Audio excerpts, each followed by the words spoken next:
My dear students and viewers, I am Puranjay Biswas, Professor and Chairman, Department of English, Dhaka College, affiliated with the University of Dhaka. I welcome you to my today's lecture. I want to deliver my lecture on Two Daffodils, a poem written by Robert Herrick, and this is from Honours First Year Syllabus. Before going to the text, I want to discuss Robert Herrick. We should know the historical background of the age, as well as we should know something about the life of Robert Herrick. Robert Herrick was an outstanding lyrical poet and cleric of England during the 17th century. Robert Herrick was born in 1591. He was one of the sons of Nicholas Robert and Julia Stowe. Robert Herrick lost his father in his early life. He had his bachelor degree, and as a professional career, he took the job of the vicar of Dean Prior. He was in that service for a long time. During the Civil War, he lost the job, but he regained it when Charles II was restored. My dear students, Robert Herrick belonged to the group of poets who are called Cavalier Poets. Now, who were Cavalier Poets? Cavalier Poets were a group of poets who supported King Charles I, and he was also called one of the sons of Ben. Why he was called one of the sons of Ben?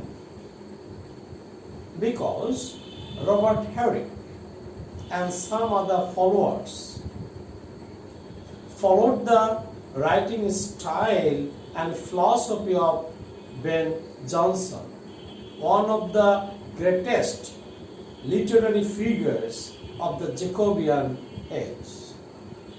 Robert Herrick also wrote 5 poems about Ben Jonson.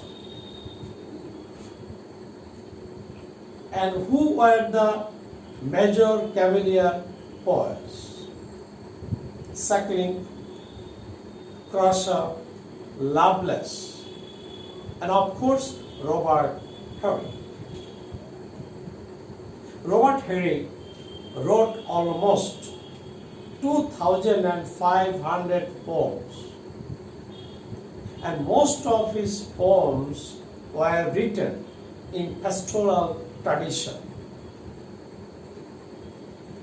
What were the major themes that you get in Robert Herrick's poetry? He deals with country life, country seasons, village people, village customs, and many complimentary poems he wrote regarding some ladies, some friends, and some great personalities. In fact, the early poems of Robert Herrick were written mainly about love and women. But his later poems were more of spiritual and philosophical nature. My dear students,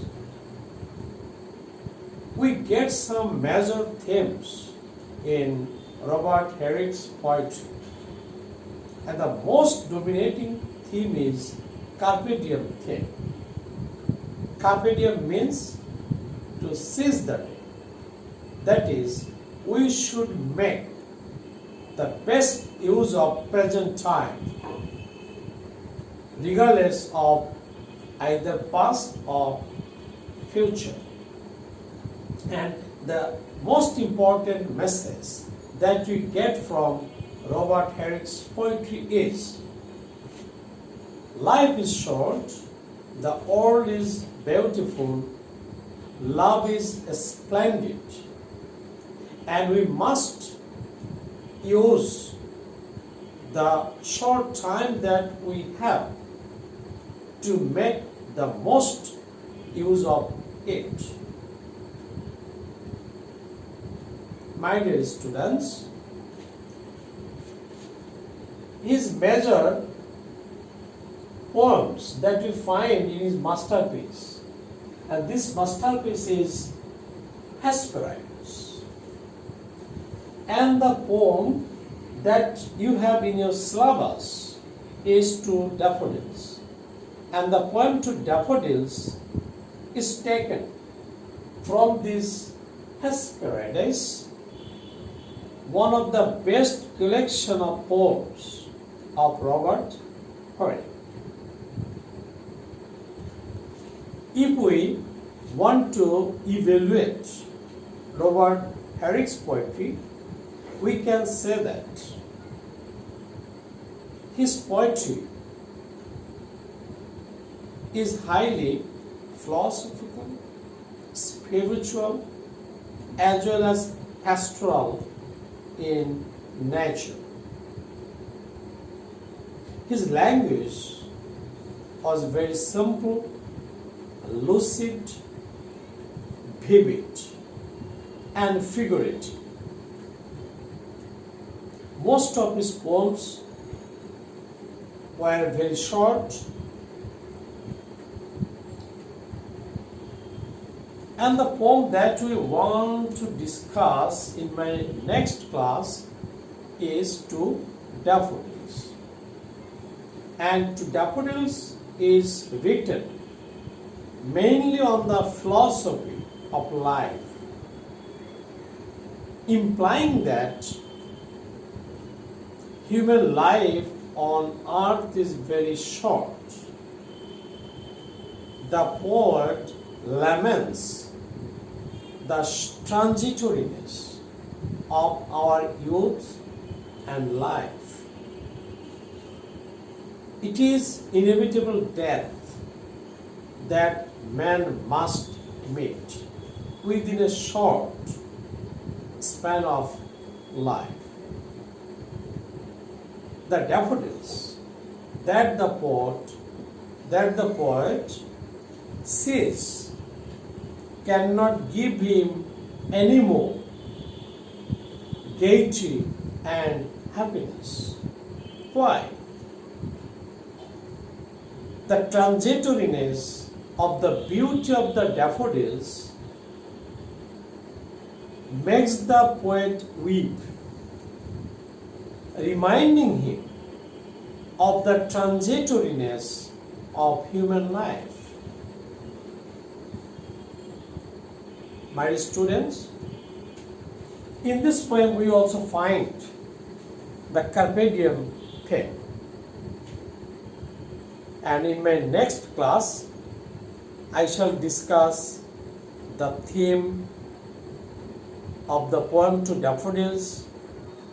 I shall discuss the summary of the poem in detail with a critical appreciation of the poem. And the main carpe diem theme that Robert Herrick reflected in the poem called To the Virgins to Make Much of Time. And in this poem, we find Herrick's dominating theme of Carpe Diem, where we find some important quotable lines that I want to quote. Gather ye rosebuds while we may, old time is still a-flying, and this same flower that smiles today, tomorrow will be dying. This is reality. Our life is short. Time is passing. So let us make the best use of our time, our present time. I want to conclude my lecture today with a comment of Swinburne regarding Robert Herrick. According to Swinburne, Robert Herrick was the greatest songwriter ever born of English race. Okay? Thank you all. See you next. All the best.